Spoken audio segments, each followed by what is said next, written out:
Ratchet and Clank is the perfect sandwich, and I can prove it. It was 1762, and a game of cards was underway when John Montague, the 4th Earl of Sandwich, invented the sandwich. Fast forward 240 years, and Ratchet and Clank burst onto the scene, a simple snack enjoyed by billions, and a simple game beloved by millions. What could they possibly have in common? And why do I think Ratchet and Clank is the perfect sandwich? Well, that's a good question, my sly hombre. But to answer that question, I need to introduce you to something I own. This slice of bread. Now, this slice of bread acts as the foundational substratus form of the sandwich, maintaining the tensile congruency of the internal compositional matrix of the sandwich. But if Ratchet and Clank is a sandwich, what is wrong with your head, I hear you asking? Layers. Sandwiches have layers? Ratchet and Clank has layers. Sandwiches have layers? Ratchet and Clank you get it. They both have layers. Oh, you both have layers. Oh. But in a very particular way. Think of the bread as the overall mechanics of the game. The glue that holds it all together. Without the smooth movement, without the heli-pack, you're in for a very boring game. A game of no exploration and absolute boringness. Look at this sandwich. Now look at me. Now back to the sandwich. It's dry, it's sad, it's not really a sandwich. Which means a game with no base code isn't really a game. To combat the blandness that is this sandwich, what do we need to do? We need to add zest. Something that can layer the bread and bring a splash of flavor. Mustard. Just the right amount, not too much, not too little. In Ratchet and Clank's case, that zest came in the form of world design. Growing up, exploring planets after planet, finding secret nooks and crannies, it was incredible. From Veldin, Ratchet's desert homeworld, to the bustling metropolis with stunning cars soaring through the skies, each world added flavor that perfectly complemented the bread. Without the traversal this good, the game would get boring fast, but Insomniac nailed it, crafting two ingredients that worked so well together.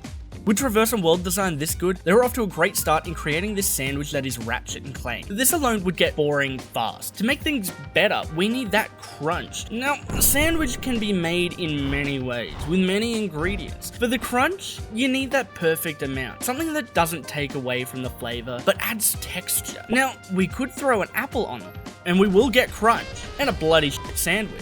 It's the equivalent of combat. Choose the wrong type, and the game's not as good. In this game, if Insomniac chose the main combat to be hugs and sorting out all our problems with peace and prosperity, would that have really been a good game? Hell no. Young me was violent. I needed my bloodlust and death and destruction as I traversed the galaxy. I didn't need hugs and peace. I needed death. And that's exactly what we got. So let's slap on some death and destruction with this here lettuce. The gunplay in Ratchet and Clank was incredible. Jumping planet to planet, bringing death and destruction wherever we go. It complements the traversal as you make your way around the planets. It was the perfect amount of crunch the game needed. The zest, the crunch, wrapped in a bready delight. But it was still missing something. The cheese. What is cheese? It's the richness that makes the sandwich. The part that rewards the experience. The collectibles. That's right. The cheese is the collectibles. The golden bolts scattered across the worlds, the money-filled crates that reward our destruction, they pull everything together. They reward exploration. It complements the zest and ties in all the running, jumping, shooting, hunting secrets. It all works hand in hand with the cheese. But we are still missing a few key ingredients. The characters, an uncaring universe full of people that don't care, selfish, everyone cares only for themselves. Heck, even Ratchet doesn't care. The only one who truly cares from the get-go is Clank. He was a robot born with a conscience. Ratchet only ever wanted to leave Veldin, and when Clank crash landed on his home turf, Ratchet saw opportunity to leave the planet. It was a friendship of pure convenience. Even after the hero of the Solana Galaxy Quark betrayed them, Ratchet never truly cared about the universe and cared more about getting revenge on Quark. The characters were all the same, money-hungry opportunists who only wanted what benefited them. It was Clank, this kind-hearted robot who was born into this spiteful universe. But what is spite? What is conflict? Tomato.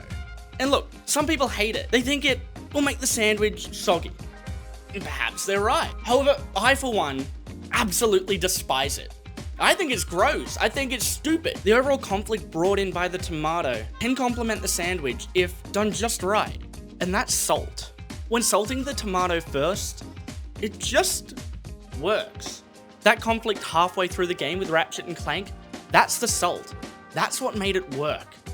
Without it, you just sort of have a soggy mess. Which brings us to the ham. But to figure out this, we must go back to the year of our Lord 1762, when John Montague, the 4th Earl of Sandwich, made the first ever sandwich. See, legend goes, John Montague was so engrossed in his game of, I think, tic-tac-toe or gambling, one or the other. He wanted to eat, but didn't want to leave the table. So he asked for meat, slapped between 2 slices of bread, the most primitive sandwich. But it was this, the day John Montague didn't want to hop up from the table because he was too engrossed in his game. The meat of the sandwich represents the loop that keeps us playing, gaining money, increasing our wealth to buy more weapons. That simple repeat, the ability to buy more guns. It complements the combat, it complements the cheese, it ties together even more. But it's more than that. It's what brings us back wanting another sandwich after the first. Challenge mode, dragging us back in to buy a set of golden weapons. That is the meat of the experience. That's what ties it all together.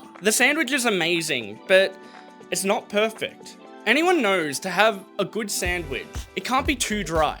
And to have a dry sandwich is absolutely a crime. Look, it's all well and good, but the sandwich needs that wetness. We need help sliding through the experience with something more. The sauce is the story. It seeps through every aspect of the sandwich. Through every nook and cranny of the game, the story of the world and the underlying story beneath the main story. From Ratchet, who meets a robot named XJ0461. Fun fact, Clank isn't even his name.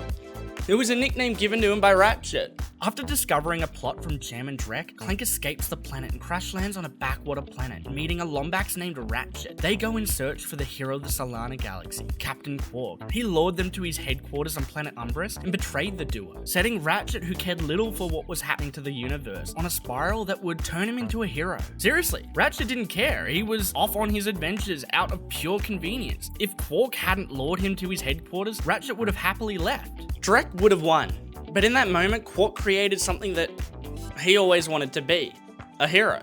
This game is a lot deeper than first meets the eyes. It's the first part of a 3-story arc that's spread over 3 games. And I'm not talking the story of the overall trilogy. I'm referring to Quark's story that's spread over 3 parts. And with how deep this is, just some simple mayo doesn't do this justice. It's more than just mayo, it's something nutty, something garlicky, it's pesto. The story's so deep and rewarding that, yes, the story is the pesto on the other side of the bread, and it's the mayo that seeps through the sandwich. It's more. Everything within this game complements every other part of this game.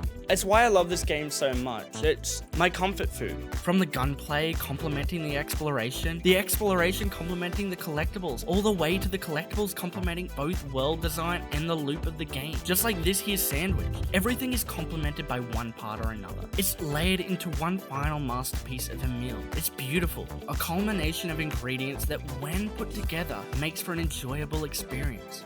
So just like the sandwich, Insomniac has created one of the most perfect games, one of those experiences. They created the perfect sandwich. But if there's one rule that I follow when I make a recipe, you must tweak it, improve on what was already great. And only then can you surpass the perfect sandwich and make a goddamn masterpiece. And Insomniac did this the very year after, with an even greater sandwich. Hey, if this hasn't melted your brain yet, go watch my 2.5-hour Ratchet and Clank PS2 retrospective. It's like this, but stretched out over an entire fever dream. Also, subscribe, I guess.